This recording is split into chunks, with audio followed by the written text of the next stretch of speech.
Une fois de plus, le bloc régional ouest-africain, la CEDEAO, encaisse un nouveau coup. Cette fois, il vient de la Confédération AES, et tout cela se déroule sous la présidence de Julius Maada Bio, le nouveau président de la CEDEAO, originaire de la Sierra Leone. Pour le président Bio, les défis s'accumulent déjà. Tout a commencé lorsque les pays membres de l'AES, qui figuraient autrefois parmi les fondateurs de la CEDEAO, ont décidé de se retirer totalement du bloc. Depuis, ils ont maintenu fermement leur position malgré les tentatives répétées de la CEDEAO pour les ramener dans le giron. Mais désormais, le fossé entre la CEDEAO et l'AES s'est encore élargi. Dans une décision qui a provoqué une onde de choc dans toute la région, l'AES a annoncé une nouvelle politique, une taxe de 5% sur chaque marchandise importée provenant des autres États membres de la CEDEAO. Le communiqué officiel de l'AES a confirmé cette décision et depuis, les réactions sont partagées. Certains y voient le coup de grâce, une manœuvre qui pourrait fracturer le bloc régional au-delà de toute réparation. Mais que signifie réellement cette nouvelle taxe et comment influencera-t-elle l'avenir de la CEDEAO face à la montée en puissance de l'AES? Voyons cela de plus près. Récemment, la CEDEAO a accueilli un nouveau président, en la personne du président sierra-léonais Julius Maada Bio. Il a pris le relais après le mandat du président nigérian Bola Tinubu.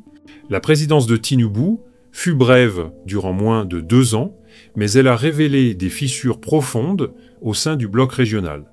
L'histoire retiendra probablement que sous la direction de Tinubu, la CEDEAO a commencé à se désintégrer.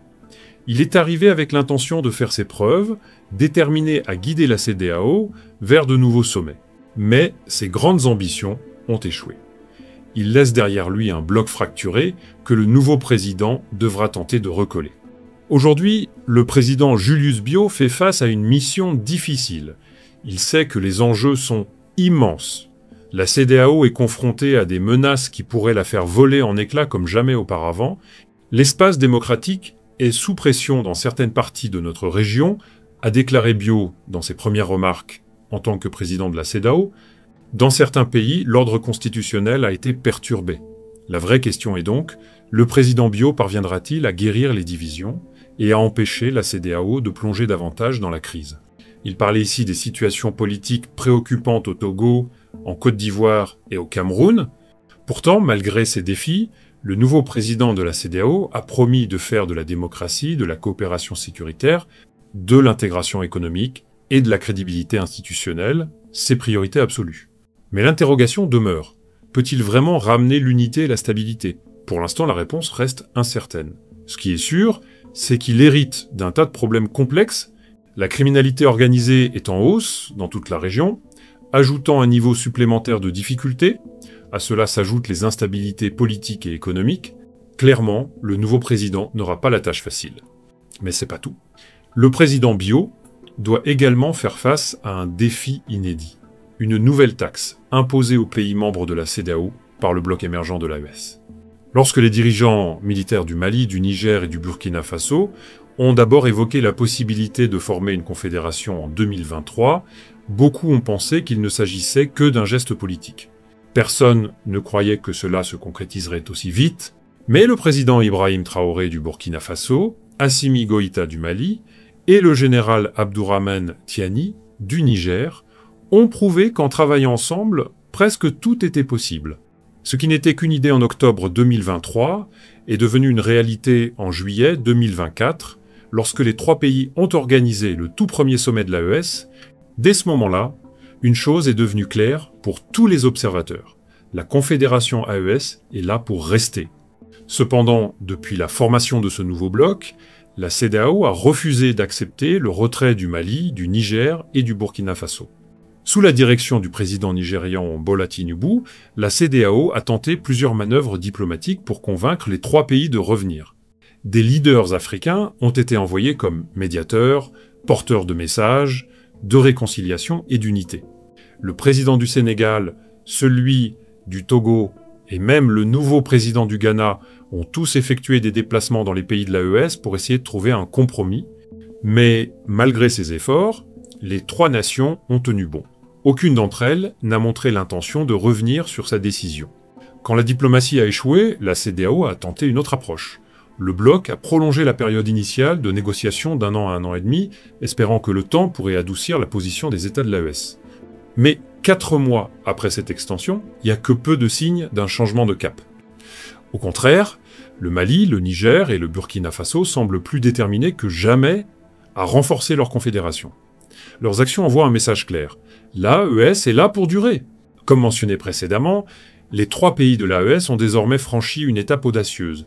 Imposer une taxe de 0, 5% sur tous les biens importés du Nigeria et des autres pays membres de la CEDEAO. Selon le communiqué officiel, les fonds collectés grâce à cette taxe seront utilisés pour financer les activités et les opérations de l'AES. La déclaration précise également que cette mesure est déjà en vigueur. La taxe concerne tous les produits importés de l'extérieur du bloc AES, à l'exception de l'aide humanitaire. Elle servira à financer les activités du bloc. Le communiqué reste vague sur les détails supplémentaires. Le ministère des Affaires étrangères du Mali a fourni plus d'informations. Les douanes de chaque pays seront chargées de collecter la taxe, qui sera ensuite versée sur un compte spécial dédié à l'AES. Certains biens seront exemptés, notamment les produits échangés entre les pays de l'AES, les aides humanitaires et les expéditions diplomatiques. Pour garantir la transparence, les responsables ont promis des audits annuels et une comptabilité rigoureuse. Ce geste du Mali, du Niger et du Burkina Faso marque un changement profond dans les dynamiques commerciales de la région.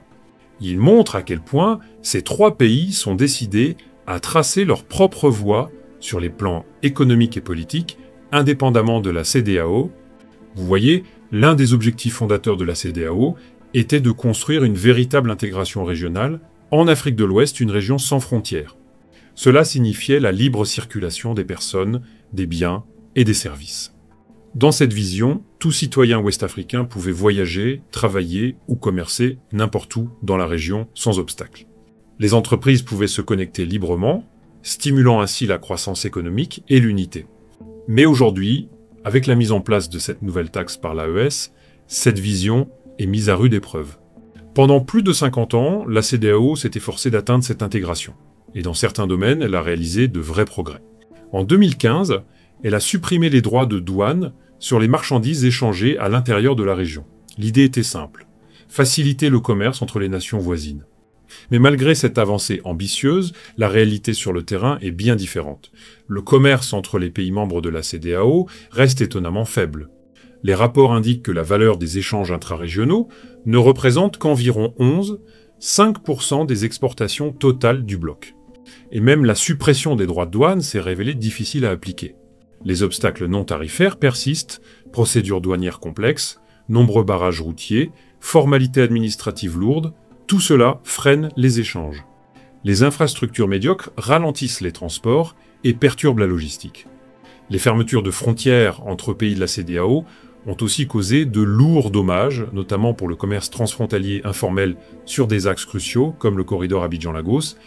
Face à tous ces défis, beaucoup considèrent que la plus grande réussite de la CEDEAO demeure le protocole relatif à la libre circulation des personnes, adopté en mai 1960 d'X9. C'est un rappel que si le rêve d'unité régionale subsiste, sa concrétisation est bien plus difficile que prévu. Ainsi, la décision de l'AES d'imposer une taxe de 0, 5% sur les importations venant des pays de la CEDEAO, envoie un message clair: ces 3 nations ne se considèrent plus comme membres du bloc. Pour les analystes, cette nouvelle taxe détruit des décennies de commerce libre entre le Mali, le Niger, le Burkina Faso et le reste de la CEDEAO. Elle accentue la fracture entre l'AES et la CEDEAO, traçant une nouvelle ligne de division sur la carte politique et économique de l'Afrique de l'Ouest, mais les implications vont encore plus loin. Non seulement cette décision isole davantage les 3 pays, mais elle met aussi à l'épreuve leur capacité à construire une alliance économiquement viable dans un climat régional de plus en plus tendu.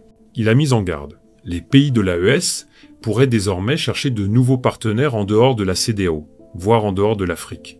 Dès qu'ils sécurisent ces nouvelles alliances, leur position sera renforcée et ils pourraient augmenter encore davantage les taxes et droits d'importation. C'est un virage qui pourrait transformer les dynamiques commerciales et géopolitiques en Afrique de l'Ouest.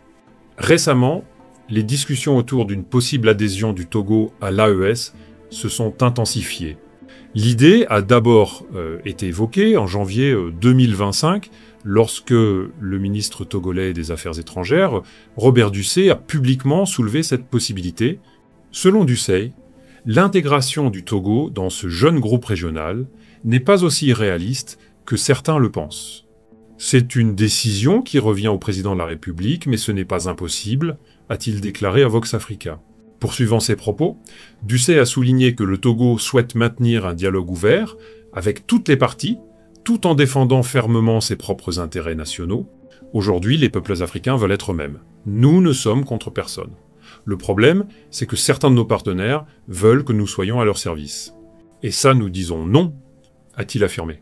Il a déploré le manque de souveraineté véritable à travers le continent, insistant sur le fait que l'Afrique est souvent utilisée pour servir les grandes puissances, et que cela n'est pas normal. Puis il a ajouté une remarque révélatrice, demander aux Togolais s'ils veulent rejoindre l'AES. Je pense qu'il dirait oui. Fin mars 2025, Dussey a réitéré l'idée d'une adhésion du Togo à l'AES, confirmant ainsi qu'il ne s'agissait pas d'une simple déclaration de circonstance. Dans une publication sur les réseaux sociaux, le ministre des Affaires étrangères a déclaré « Le Togo envisage de rejoindre l'AES », une décision stratégique qui pourrait renforcer la coopération régionale et offrir un accès à la mer aux pays membres. Ce discours renouvelé montre que le gouvernement togolais prend cette voie au sérieux.